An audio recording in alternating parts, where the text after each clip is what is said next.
Dirty cops often think they're above the law, but what happens when they mess with the wrong people and get served instant karma? Put your hands. What are you doing? Oh, Jesus. Oh, my God. Not exempt from the law. You're not exempt from the law. You're the police. You uphold the law, but you're not exempt from the law. You can't do whatever you want whenever you feel like it. Maneuver you made off the highway and turned your lights on to get back behind me. Here are 8 crazy examples where police officers get the treatment they deserve. In the first scene, we have a gentleman calmly and clearly explaining the situation to a police officer who approached him. With composure, he stated that he works as an independent journalist and was simply filming in publicly accessible areas. Asked me to wait here for you, and maybe you can explain it to them. So I'm an independent journalist, like I explained to them. I'm just gathering, I'm in the publicly accessible areas of this building, this public building. I'm not going into restricted areas, I'm not disturbing any business, I'm not doing anything, I'm just... Continuing the encounter, the journalist emphasized that he was well within his First Amendment rights to film in publicly accessible areas. It appeared that the police officer comprehended the situation, but despite this understanding, he requested the journalist's identification. In response, the journalist, aware of his rights and the absence of any criminal activity on his part, respectfully declined to provide his ID. I'm a protected activity. Because I'm recording, they don't want me in the building, which I find very ironic because there's a lot of cameras in this building already. But I'm just want to continue about my business and be done and move on with my day, sir. As the encounter unfolded, a heated argument ensued between the police officer and the knowledgeable individual. The officer seemed intent on imposing his own interpretation of the law throughout the confrontation, but the individual's deep understanding of legal matters prevented him from yielding to the officer's demands. Are you going to arrest me? Talking. Are you? I'm Sir, I can talk whenever I want. If you do not want to provide me your name, your date of birth, so that I can document that we had this interaction, you are in a government building creating a disturbance. No, I'm not. I have just You are, advised sir. you. Calm down. You are. Ultimately, after a lengthy and contentious exchange, the individual made a pragmatic decision. He concluded that continuing the argument with the police officer wasn't worth the trouble and left the scene. In a tense encounter, a police officer approached a man and requested his identification, with a specific interest in determining if he had a legitimate reason to be on a construction site. The man, however, hesitated to comply and was reluctant to provide his identification. He explained that he was an assistant builder, hoping that would suffice as proof of his purpose on the site. But the officer wasn't satisfied with this explanation and insisted on seeing the man's driver's license. Frustration began to boil over, and the man's patience wore thin. He raised his voice, venting his anger at the officer while producing documentation that contained the address of the construction site. For who? Carson. Okay. This stuff here is from a house that's on the other side of the highway. Okay. But the dumpsters are so high, and we're waiting for it to get done. So I can get it here. I can get it here, or the one down there. Is it they're the same company that's doing it? Yeah. Okay. You have your ID on you? I was looking for one of the signs here, but we don't have one. There's his number right there, and I'm gonna call him right now. Oh, hold on, let me just get your ID real quick. You take it out for me. Can I ask why I didn't show my ID? Because it's a construction site. And I'm about to prove that to you. Okay. I work here. I understand that. I don't think I'd rather not show my ID, but I have to. I mean, I know sometimes I have a right not to. Okay, but listen, how can I confirm by talking to somebody through the phone that they're giving you permission? They're over this construction site. It's a felony to be trespassing on a construction site, so I will go the route of confirming that you're able to be here, but I need to take a look at your driver's license. You're on a construction site. I am the assistant to the builder. Okay, but if I don't know who you are, how can I confirm that you're allowed to be here? Would you say that to the builder too? Look, is there hours? Is there? Do you have documentation that you're supposed to be on this property? Why are you harassing me right now? Harassing you? I think again, you are. it's a construction I'm doing site. my job. Let me ask you a question. If that was your material inside that building right there, and there were Let me people... ask you a question. If I was up there... Carson. Yeah. There you go. Okay. You see that? Where's the There address? you go, buddy. As tensions continued to escalate, another police officer arrived on the scene, adding to the already heated argument. The man remained visibly agitated, desperately attempting to contact his boss to confirm his right to be on the property. In a surprising turn of events, he even offered the police officer the chance to speak directly with his boss on the phone to resolve the situation amicably. However, the officer declined the offer, insisting that he could hear everything necessary without involving the boss. The demand for the man's identification persisted, but he firmly held on to his rights and refused to provide the satisfaction of handing over his ID. Growing increasingly frustrated and realizing the impasse, the man made a determined request for a supervisor to intervene. I'm doing my job. I'm conducting a criminal investigation. There's no it's criminal not a activity criminal. We going. work for Carson. It doesn't matter whether I'm up on that roof, put a shingle on, or I'm in there putting a stud on. I'm doing my job, which is doing the cleaning up. From another job, I just provided him that I was going to call my boss. He wouldn't let me do that. There's the list right there, what I do.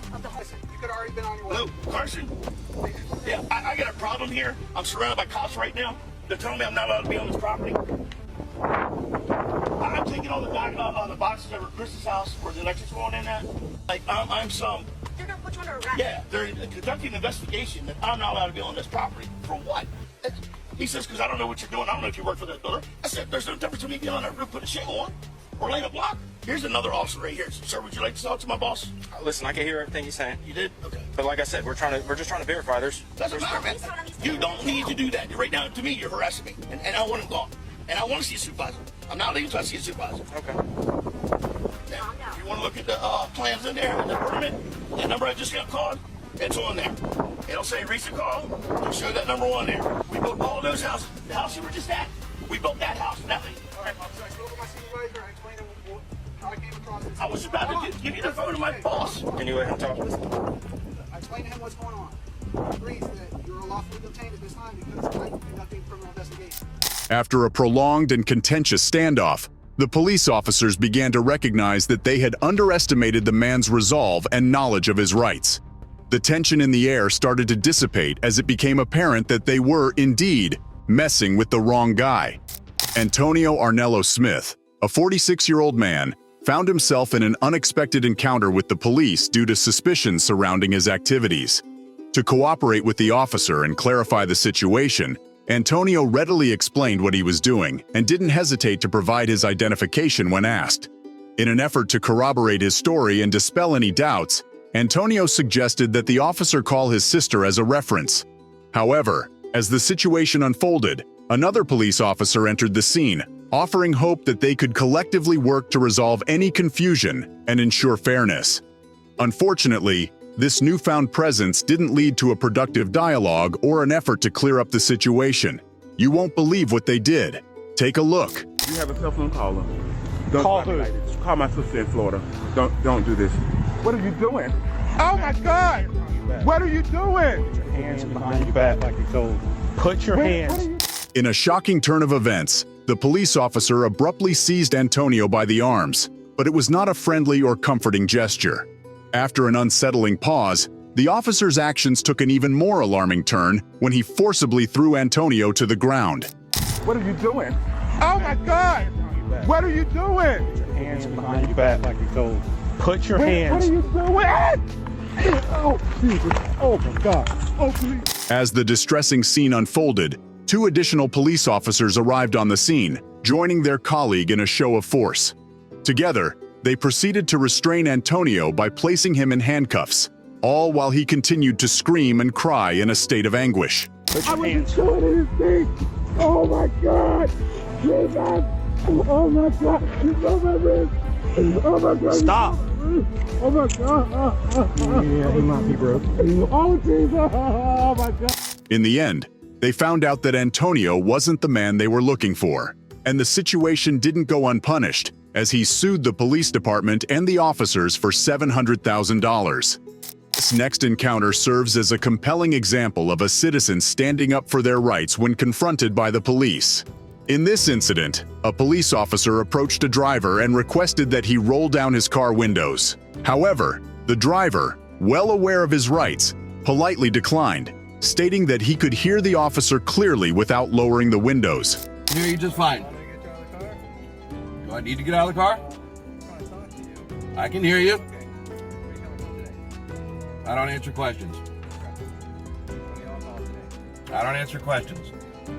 The situation continued to unfold as the police officer, undeterred, pressed the driver with another question, asking if he had consumed any alcohol.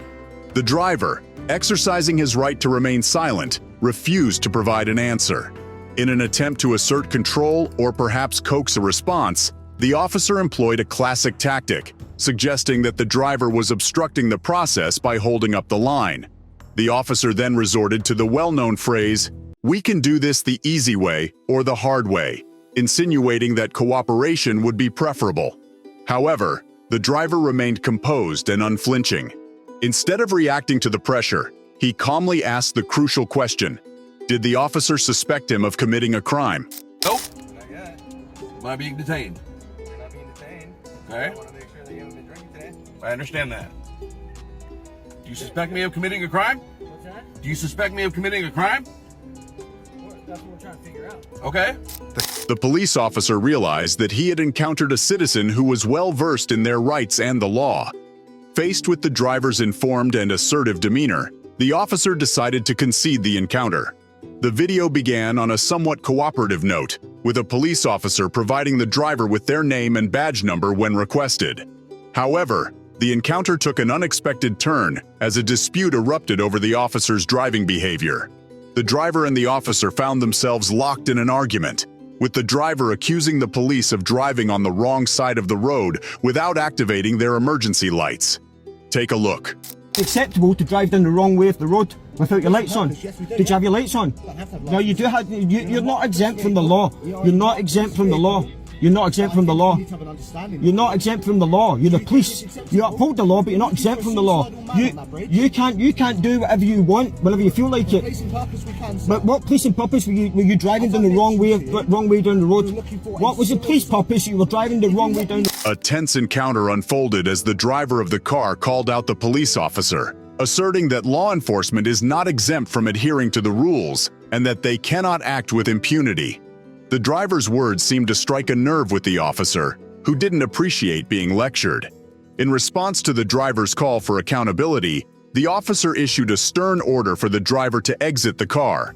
However, rather than complying with the command, the driver continued to lecture the officer, passionately arguing that the police vehicle should have had its emergency lights activated when driving against traffic. The disagreement between the driver and the cop persisted, highlighting a clash of perspectives and a difference of opinion regarding the situation. No, because you could have injured a pedestrian, you could have killed a cyclist, you could have hit another car. So no, you should have had your lights on. You should have had your lights on. You should have had your lights on. You should have had your lights on. Simple as that. Well, you should have done. You're driving down the road. As the debate between the driver and the first police officer continued, another officer arrived at the scene. Unfazed by the additional presence, the driver proceeded to give an impromptu lesson in law to the newcomer as well. In the end, after a thorough exchange of legal insights and a determined defense of his position, the officers realized that the driver had a point. With little alternative, they eventually conceded, returning his license and allowing him to continue on his way. Thanks for putting it. No issues. So, there's your license. Take advice. A peaceful family dinner outing took a shocking turn when a police officer approached a man, his partner, and their newborn baby, and began to harass him without any explanation. The situation quickly escalated as the officer abruptly placed handcuffs on the man, leaving him bewildered and seeking answers. Amidst the confusion, the officer mumbled something about a black truck, which was perplexing because the family didn't own such a vehicle.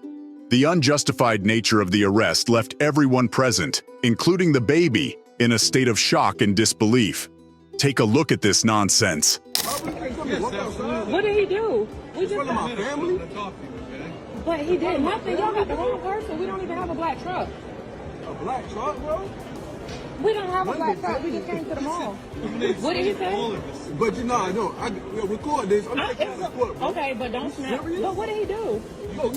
Amid the confusion and distress, the woman repeatedly implored the police officer to clarify what her partner had done wrong.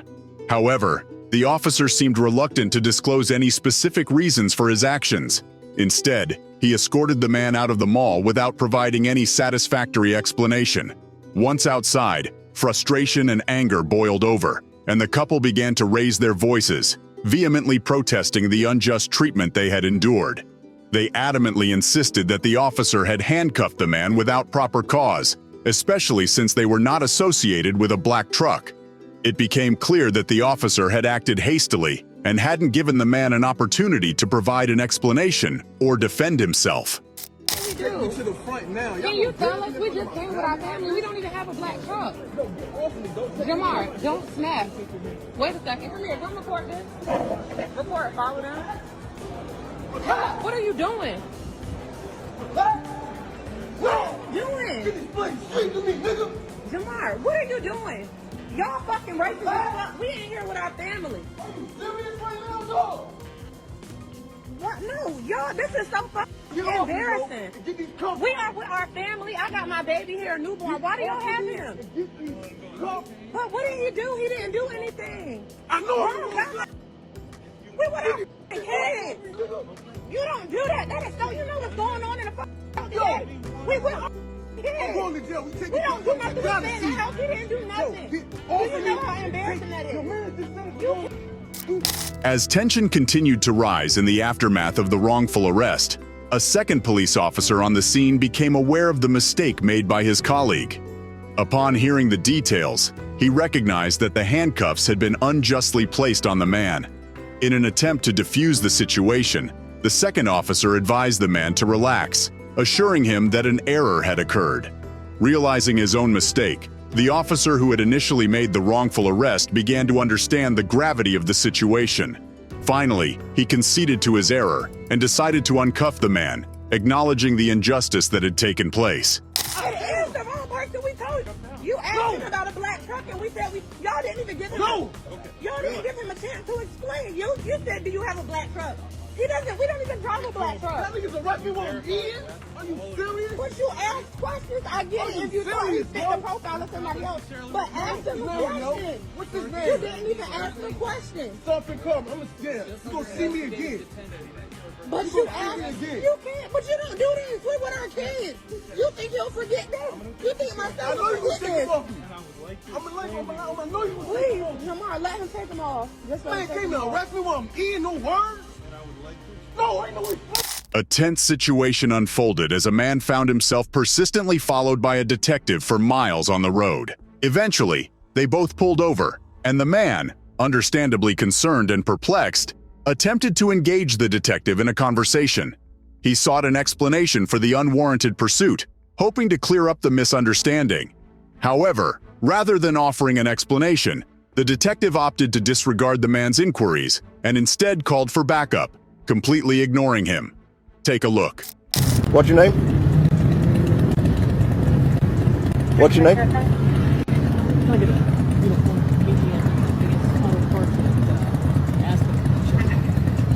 What's your badge? Let's see your badge. You have to produce that badge to me.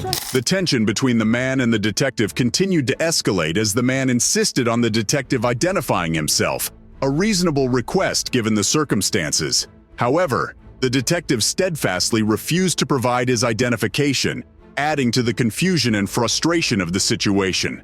As they engaged in a heated argument, it became apparent that both parties had their own distinct versions of the events that had transpired. It was a classic case of conflicting narratives, with each individual vehemently defending their perspective. Notably, throughout the exchange, the detective displayed signs of nervousness, which suggested an awareness that he might have been in the wrong. Tell me what your problem is and why you think you have the right to do what you're doing. What did I do? You stopped. You flipped your lights on when you got out of the highway and got behind me. I filmed it. Okay. I saw it. Okay, and what did they have to do? And some freaky illegal maneuver to get behind me. Okay, and what not did they once, have to but do? twice. Okay. Well, yeah, What did they have to do? you tell me what that has. After a prolonged exchange of arguments and explanations between the man and the detective, another police officer arrived at the scene.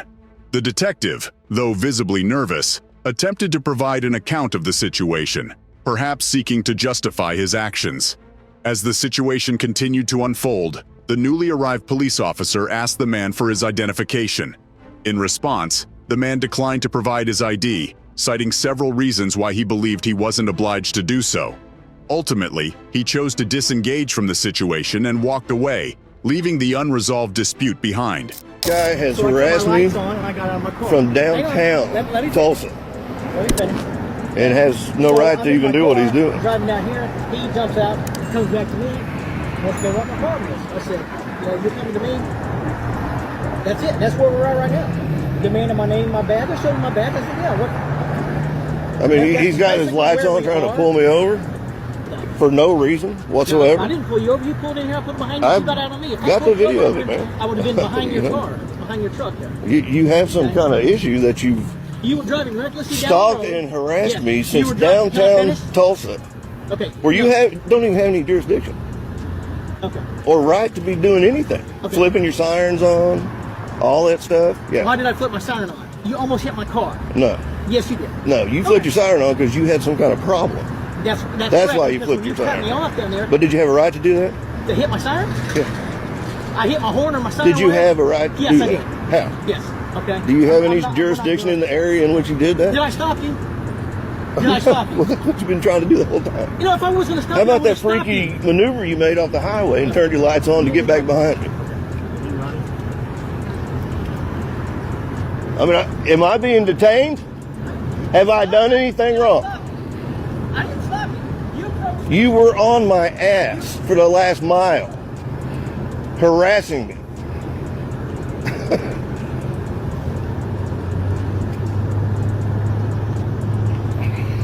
The officers then have a little chat face-to-face, and the man decides to intervene to get to know what's going on. The detective that followed him was clearly annoyed with everything, since he knew damn well that he was in the wrong. But then, the conversation with the other officer continued. Take a look.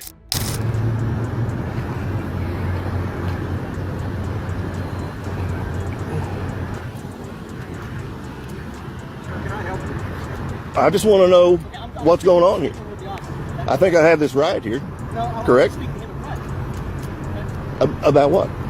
It doesn't matter what. If it concerns me, it does. You're free to leave. And what, are you going to follow me home? And what, shoot me? Yeah. Okay. That's better. Let me see your identification. I don't have to give you my identification. Okay, so you did. Am I being detained? You are now. For Let what? me see your identification. For what? Let me see your identification. For what am I being detained? That's what I'm asking. I'm trying to talk to this detective. I thought I had a civil right to not produce my ID unless I have done something wrong, been accused of doing something wrong, Okay, I can or I'm actually being ask for your detained. identification. You can ask, To prove who you are. but I can also decline. Okay, and then I have that right as a citizen of the United States of America. Right. Right. Let me see your identification. I decline to let you see my identification. Okay, then you need to go away. I will do so. I will do so.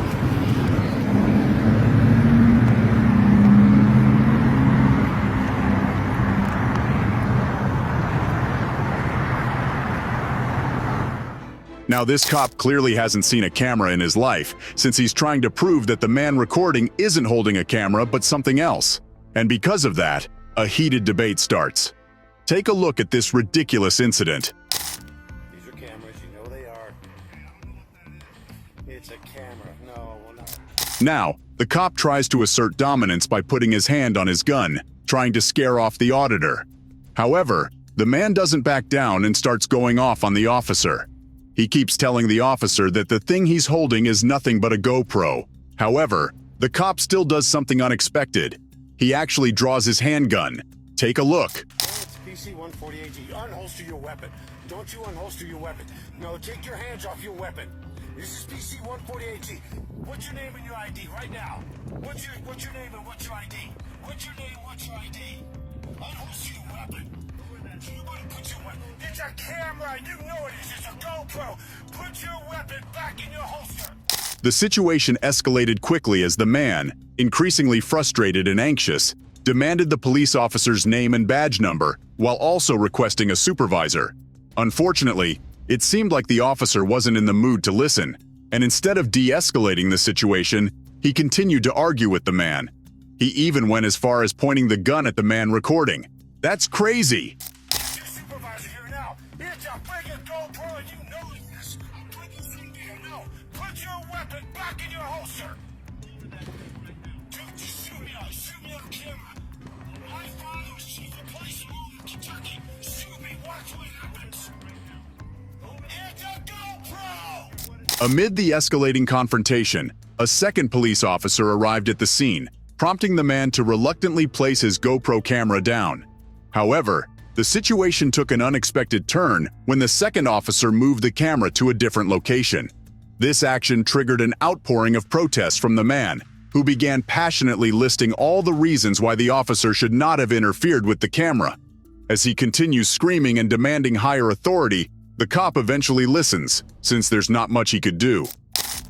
I'm gonna put it right down. Don't you touch it, it's a GoPro. Put your weapon back in your holster.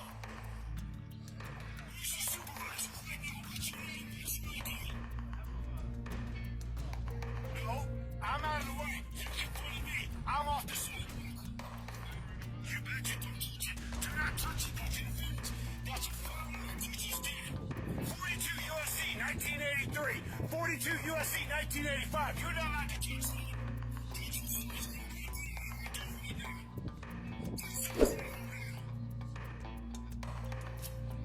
I'm reaching for my phone.